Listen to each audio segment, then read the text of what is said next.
Good afternoon everyone, my name is Daniel Roa and today we will discuss the demography section in the book English Next.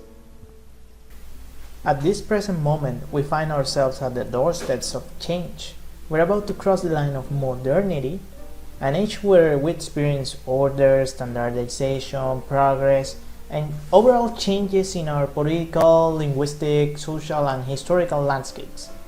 2. Step into the age of postmodernity, where multiple changes in our society will make it a random, somewhat unpredictable environment, but we will eventually embrace the chaos and diversity to create a new order. Demography is located in the thick of it, along with the language, since they are directly correlated, but more on that later. Demography has been the main driver of change in the world since the 18th century. We owe demography most of the rapid changes we have witnessed until today. As the developed world becomes more populated, the world system transforms to adapt to the alterations. These new developments in population increase and discovery paved the way to the world to become as advanced as it is today. However, by the 1990s approximately, the scale started to shift gradually. The population had slowed in the more developed parts of the world, but on the other hand, it was quite the opposite case for the less developed countries. These changes started worrying everyone in society.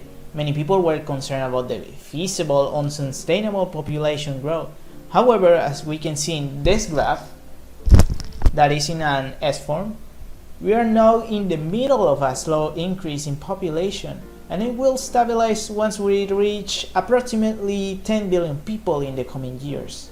As we experience a moderate but steady development, we are testimony to a magnitude of changes in the political, commercial, and social spheres. Yes, there were many different changes applied to these different spheres in society, but what about language changes? What about the use of the language? Well, judging by this graphic, we can see that this slow increase can be expected from the less developed countries, and that means that in a way, the future of the language is going to be determined by the people who are using it, the most populated people that are using it. And this further reinforces why demographic change plays a pivotal role in affected languages. That's why I was telling you that they were closely related with each other. A direct way we can witness this demographic change affecting the language is within the immigration process. Well, as we notice an increase in population, so does the immigration process. Well, historically, the movement of people between countries have been the main reason for the language to spread overall. Many people who emigrate, at least the majority of them, originate from the less developed countries. They decide to depart from their country and emigrate to a more developed one because they have various reasons and goals in mind. Maybe they want a better life, better jobs. Maybe they go for tourism, perhaps they have economic reasons, and so on.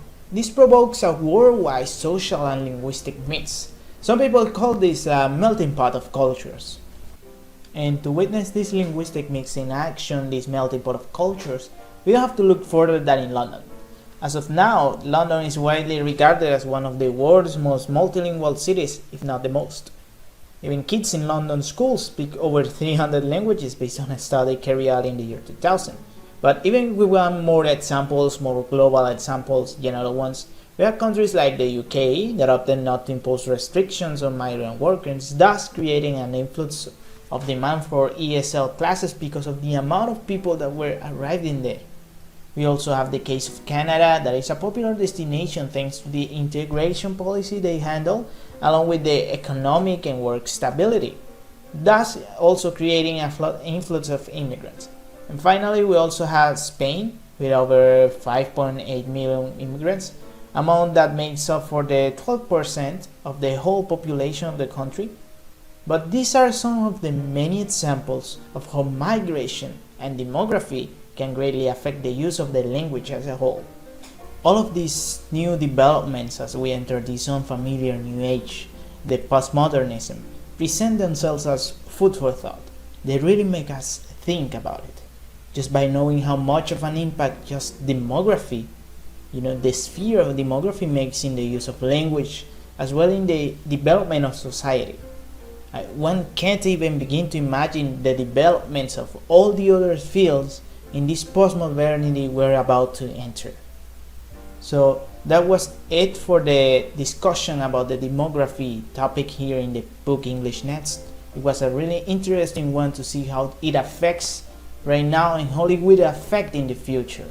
So thanks for watching.